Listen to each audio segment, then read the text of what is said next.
Hey dolls, welcome back to your royal BFF, the People's Duchess. How you doing? Happy Monday. Put a finger down if you are still comatose from the MasterChef Australia episode featuring guest judge Meghan, the Duchess of Sussex. My finger is down. I have 4 fingers up right now, guys.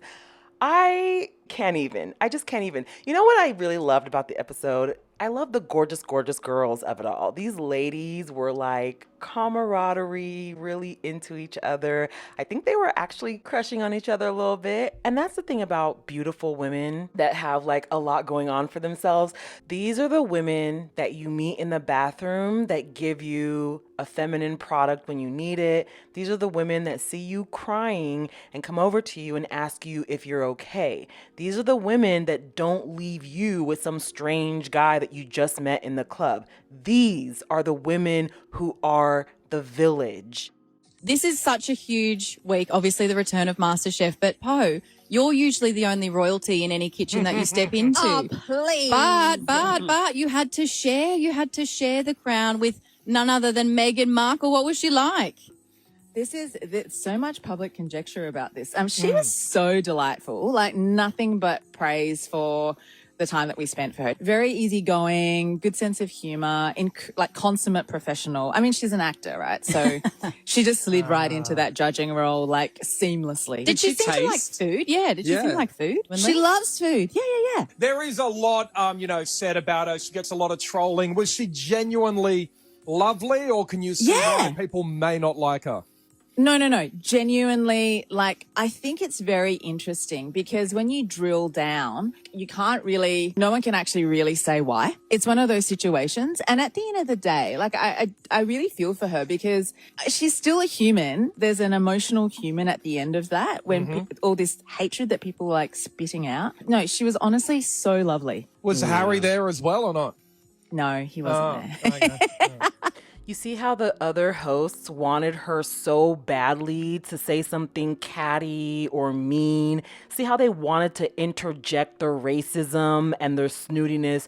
You see how disappointed they were that she wasn't the angry, yelling diva that they wanted her to be so bad? Everything that Karen Middleton is, they project onto Meghan, and they were so disappointed that they couldn't have another, made me cry story for the media. You see how disappointed they were? Especially the men. It was weird. There's so much to be said about the way that we interact with other women today, and I think that all boils down to patriarchy. It's patriarchal for women to look at another woman and think, this is my competition. It is matriarchal to think, wow, this woman is beautiful. Let me ask her about her skincare routine. Let me ask her how she gets this flawless glow. These are the gorgeous, gorgeous girls that make the world go round. Let's just be honest. Have you ever seen a beautiful hater? Have you ever seen a gorgeous woman hating on another woman? No. The women that hate on other women do so because they are mad about the other woman's looks or success or achievements.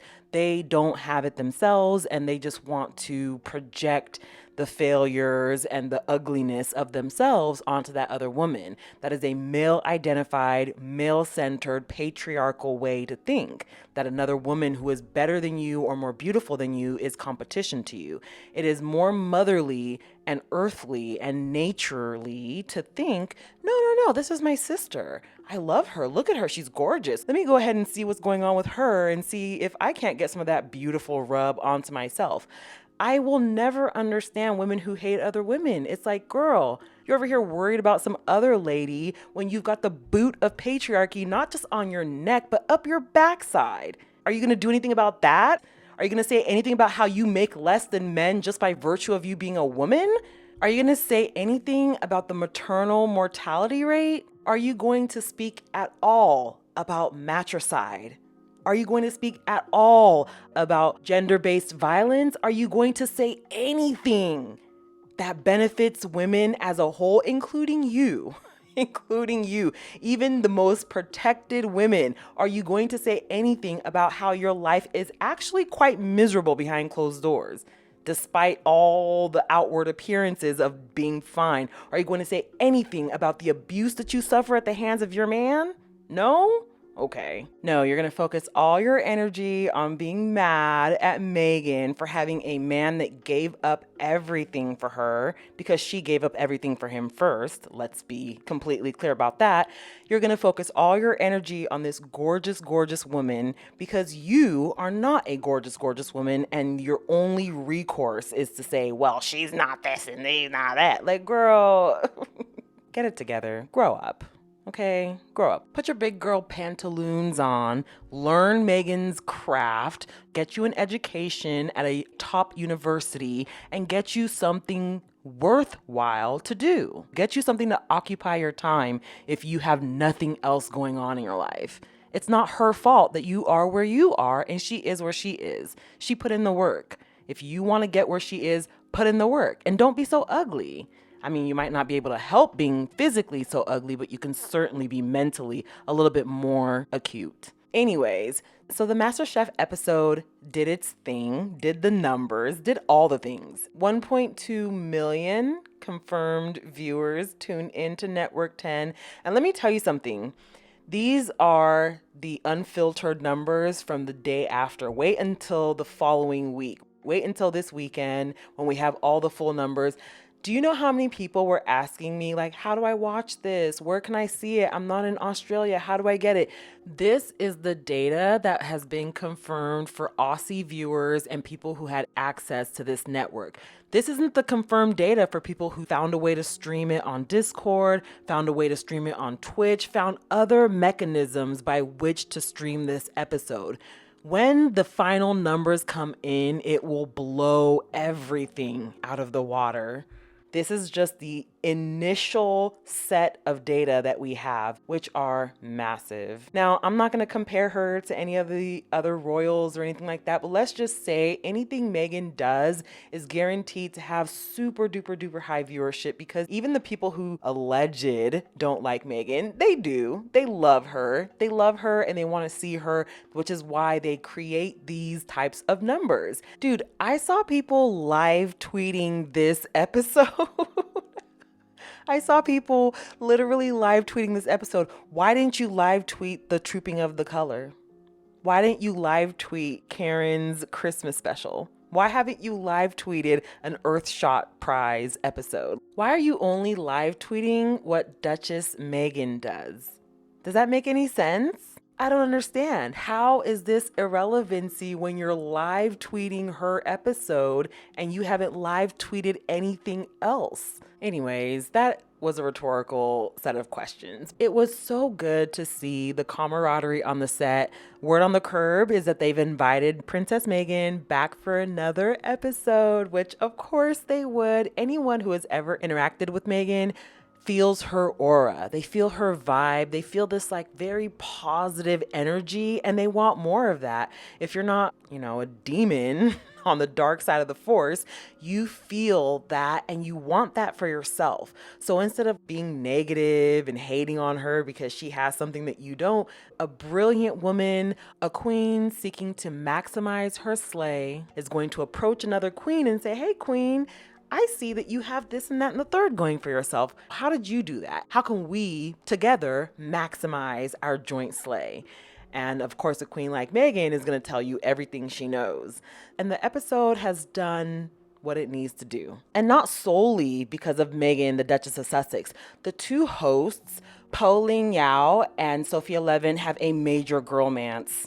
Their chemistry is off the charts. You can tell they genuinely like each other. They genuinely have this girlhood, friendship, womanhood situation, and it's beautiful. And you could see that come across the screen. And again, when two beautiful queens meet a third beautiful queen, you get the MasterChef episode with the Duchess of Sussex. If you don't know about these two ladies, let me put you up on some game. Let's start with the fashion. This is a historic fashion and couture channel. So first of all, Po Lin Yao, come to the front, ma'am. It was brought to my attention by our squatty, Liquid Sunshine. Shout out to Liquid Sunshine, who noticed that the hosts were very fashionably dressed for the episode. And I thought, yeah, you're right. They are very fashionably dressed. So I looked into it a little bit further, and that's just how they get down. Because I haven't watched the show before, I didn't have anything to compare it against. And I was thinking, yeah, they're really looking very haute couture.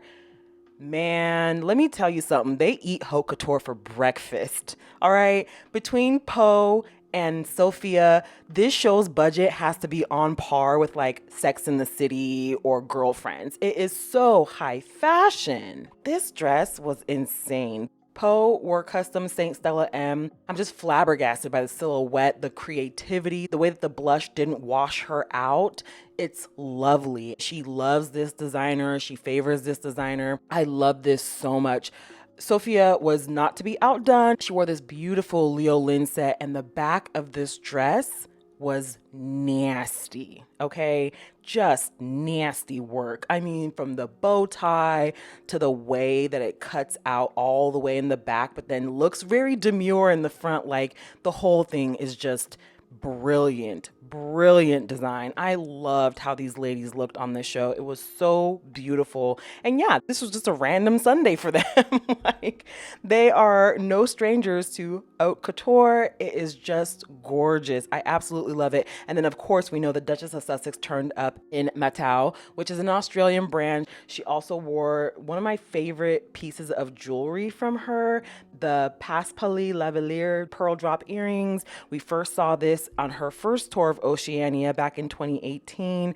These earrings are everything. And what I love the most about Meghan is how she tailors everything to the occasion. So for this shoot, she wore Australian designers, Australian jewelry. The only thing that wasn't Australian were the Manolos on her feet. But wow, knocked it out of the park. I could not be more proud.